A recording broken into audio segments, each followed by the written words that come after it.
ఇక చెంచలమ్మ వ్రతం గురించి చెప్తూ ఉంటుంది. సింధూర అయితే ఆలోచిస్తూ ఉంటుంది. చంటికి ఎలా పూజ చేయాలి అని చెప్పేసి ఆలోచిస్తూ ఉంటుంది. వదిన మా ఆయన కంచంలో తిన్నట్టంటే సిమెంటు, ఇసుక కలిపి తిన్నట్టే. నేను తినను వదిన ఆ కంచంలో అస్సలు తినను అని చెప్పేసి అనగానే, భవతి మీ ఆయన గురించి నువ్వు అలా మాట్లాడొచ్చా? తప్పదు రేపు వ్రతం కదా తినాల్సిందే అని చెప్తూ ఉంటుంది. భవతి అలా వచ్చి చెత్తబుట్టలో తినాల్సిందే. సరేలే వదిన నువ్వు అన్నావు వదిన మీకోసం నేను చేస్తాను. మీరు చెప్తున్నారు కాబట్టి అని చెప్తూ ఉండగానే ఇక సింధూర అయితే ఆలోచిస్తూ ఉంటుంది. చెంచలమ్మ సరే అన్న వదిన ఈ పూజలు రోజు ఉంటే బాగుండు కదా! భార్యల చేత రోజు తలస్నానం పెట్టించుకునే వాళ్ళం బావమరిది అలా పెట్టించుకుంటే మన తలకాయలు పుచ్చకాయలా పలిగిపోవాల్సిందే అని చెప్తూ ఉండగానే సరదాగా అందరూ ఫన్నీగా నవ్వుతూ ఉంటారు. ఇక చెంచలమ్మ సింధూర దగ్గరికి వెళ్ళి నాకు తెలుసమ్మా అందరూ పూజ చేసుకుంటే నీకు కూడా చేసుకోవాలనిపిస్తుంది.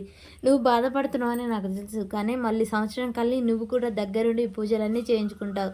నేను చెప్తున్నాను కదా దీర్ఘ సుమంగళి భవ దీవిస్తున్నాను కదా తప్పకుండా నెరవేరుతుంది అని చెప్తుండగానే రవిబాబు పెద్దమ్మ నాకు సింధూరకు పూజ జరగాలనుకుంటున్నట్టుంది అని చెప్పేసి ఇక సంతోషపడుతూ ఉంటారు. రవిబాబు ఇవన్నీ నువ్వే చూసుకోవాలి అని చెప్పగానే సరే పెద్దమ్మ అని చెప్తూ ఉంటాడు. ఇక చాలా సంతోషపడుతూ ఉంటుంది.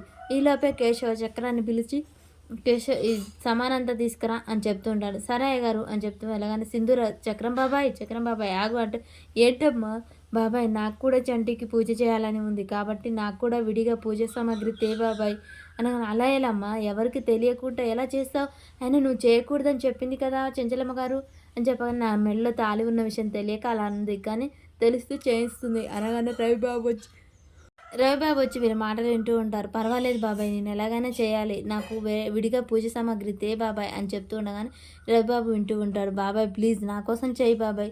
సరేలేమ్మా నీకోసం నేను ఏమైనా చేస్తాను తప్పకుండా తెస్తాలే అని చెప్పేసి చక్రం అయితే మాట ఇస్తాడు. ఇక ఇవన్నీ రవిబాబు వింటూ అంటే సింధూర నా కోసం పూజ చేయాలనుకుంటుందన్నమాట. నేనంటే అంత ఇష్టమా సింధూరకి అసలు నా మీద ఎంత ప్రేమ పెంచుకుందా నేను మారానని తెలుసుకొని ఇలా చేస్తుందేమో నేను చాలా లక్కీ కదా అని చెప్పేసి సంతోషపడుతూ ఉంటాడు. ఇక సింధూర అక్కడి నుంచి వెళ్ళిపోతూ ఉంటుంది. ఇదేంటి నా సింధూర ఎక్కడా అని చెప్పేసి రవిబాబు వెతుకుతూ ఉంటాడు.